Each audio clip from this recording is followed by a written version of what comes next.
welcome to Chef's Choice with Citizens Gas.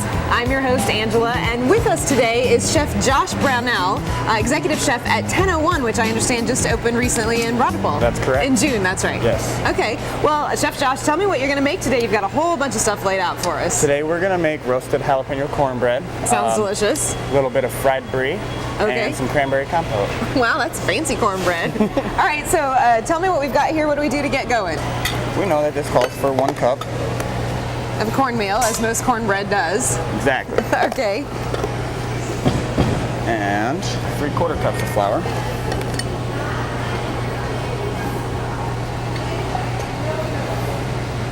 Oh, look at that. He doesn't even have to scientifically measure it.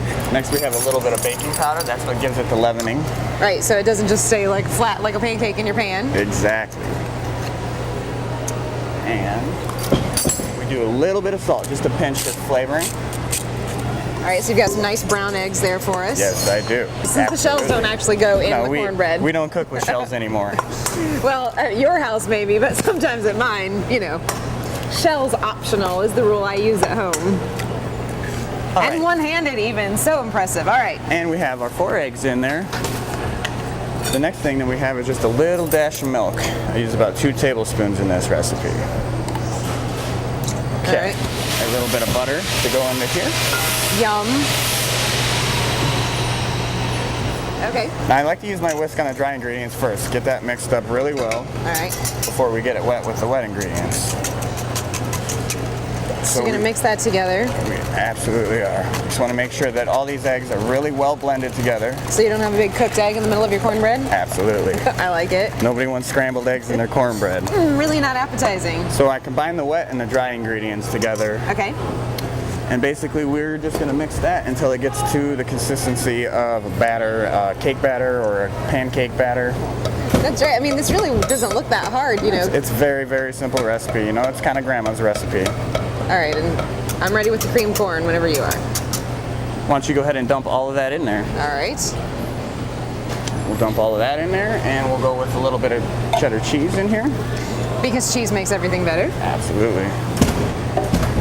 And then it's important at this step to just kind of fold it in.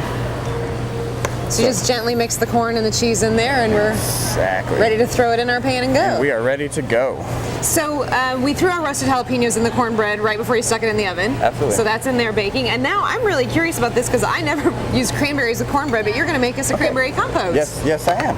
First thing I do is I like to use an equal amount, 1 cup of cranberries, and I also like to use 1 cup of red wine. Sounds interesting already. Well, we do love cooking a wine, especially at 1001, and I know a lot of my fellow chefs do as well. So you just throw that over your natural gas burner there. Absolutely. We're going to add a little sugar to the pot? Yep, we are going to add about 1/4 cup of sugar. Okay. That just kind of gives it a little sweetness, and it also gives it that syrupy reduction similar to a gastrique. Okay. So you just cook that over the burner for how long? I want to let it reduce by about half. When the wine reduces down and becomes almost dry, then we're ready to puree it and we have a perfect compote. All right, let's grab our cornbread. Okay. Okay, so you let this reduce and then you pureed it, so our cranberry compote is ready to go. And now for the finishing touch. The last thing we have is a little bit of cubed brie cheese, and what I do is I put this in a very simple tempura batter. All right. That's egg yolks, water, and flour.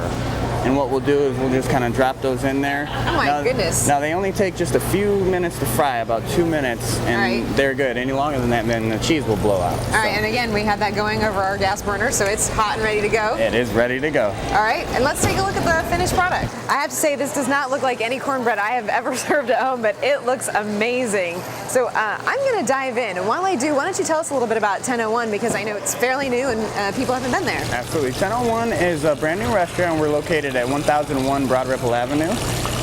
Our theme is Midwestern comfort food with a culinary twist. We're going to bring back some of Grandma's dishes and bring a dining experience back to Broad Ripple. We're going to be open 7 days a week, lunch, dinner, and late night. And we really can't wait to see everybody out there. Well, if this is the kind of twist you put on Midwest comfort food, I love it. That is amazing. Well, thank you. Chef Josh, thank you so much for joining us today. Thank you. That's it for us here today on Chef's Choice with Citizens Gas. Don't forget, you can check out our episodes anytime. Just go to citizensgas.com or check us out on Comcast Video on Demand. That's it for us today. We'll see you next time on Chef's Choice with Citizens Gas.